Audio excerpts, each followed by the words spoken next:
All right, we are now cut across to Shehzad Poonawalla, who is speaking to the media. और ये court कहता है reprimandable है. And para 27 final paragraph, court is of the considered opinion that continuation of the present case against petitioner Amit Malviya is an abuse of process of law. The court is inclined to quash the FIR quashed. मतलब कि अगर ये case जारी रहता है तो अमित मालविया की प्रताड़ना स्टेट एजेंसीज के द्वारा की जाएगी. ये ऐसा होगा जो संविधान विरोधी होगा, जो लॉ विरोधी होगा, इसलिए केस को क्वॉश किया जाता है. तो इसका मतलब साफ है कि डीएमके एंटी हिंदू तो है ही, डीएमके एंटी संविधान भी है. ये जुबान पर संविधान पर फैलाते हैं नफरत ये भाईजान, और करते हैं हिंदू का अपमान. यही बन चुकी है डीएमके की पहचान. और ये कोई एकलौता ऐसा बयान है, मैं सुबह से देख रहा था, I was watching since morning. DMK leaders are saying that it is a misinterpretation. We are misinterpreting, media is misinterpreting, even Supreme Court is misinterpreting.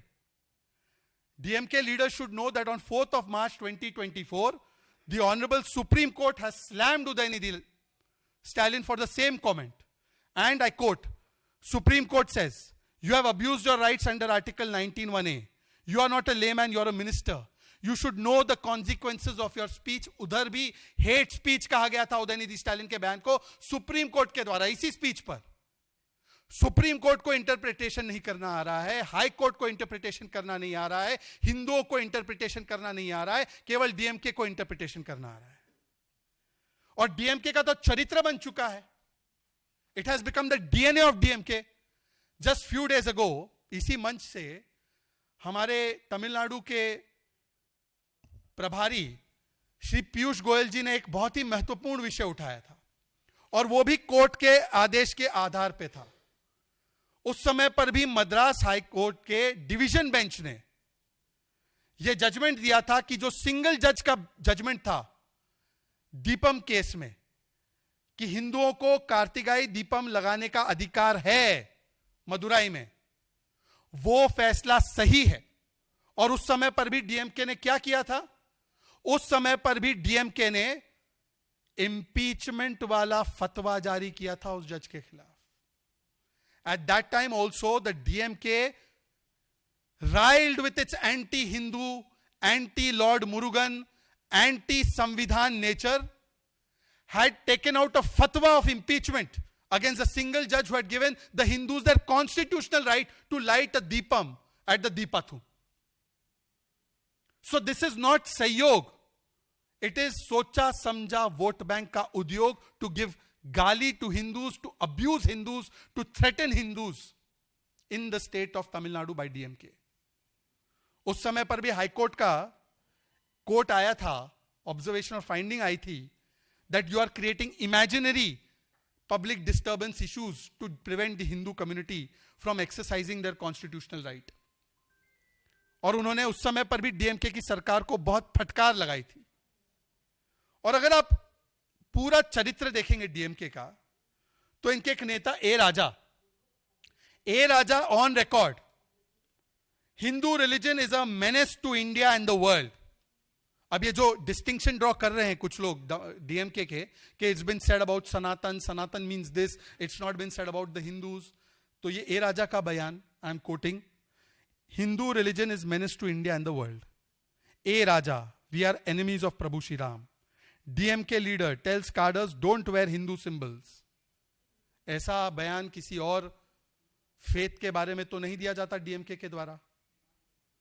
और कौन सी अलायंस का हिस्सा है डीएमके, वो भी तो देखिए ना. वहां पे तो कंपटीशन है कि कौन हिंदुओं को ज्यादा थ्रेटन कर सकता है, कौन हिंदुओं को ज्यादा गाली दे सकता है, कौन हिंदुओं का ज्यादा अपमान कर सकता है. भाई डीएमके की सबसे best friend BFF Congress party, और कांग्रेस पार्टी बोलती है प्रभु श्री राम का अस्तित्व नहीं. कांग्रेस पार्टी बोलती है हिंदू टेरर होता है. कांग्रेस पार्टी बोलती है भगवा आतंक होता है. कांग्रेस पार्टी बोलती है सनातन डिजीज है, प्रियंक खड़गे जी ने बोला है. तो ये तो कांग्रेस पार्टी का चरित्र, जो राम मंदिर प्राण प्रतिष्ठा को भी नाच गाना बोलते हैं, राम मंदिर को भी लटकाते अटकाते भटकाते हैं उसके निर्माण को.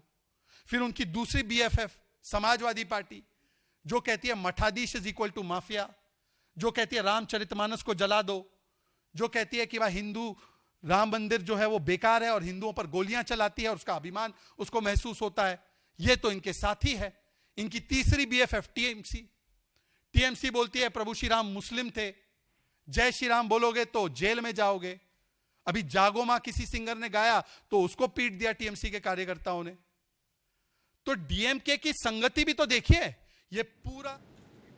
All right, that is BJP reacting after Madras High Court squashed an FIR against BJP leader Amit Malviya when he said that Udaynidhi's remarks on Sanatan Dharma was hate speech. The judge said that the party to which Udaynidhi belongs has repeatedly made statements against Sanatan Dharma, and hence the overall circumstances leading to the present case ought to be taken into consideration. The Madurai bench of the Madras High Court on Tuesday quashed the FIR registered in 2023 by Tiruchi City Police against BJP leader Amit Malviya for distorting comments of Deputy Chief Minister Udaynidhi Stalin on Sanatan Dharma.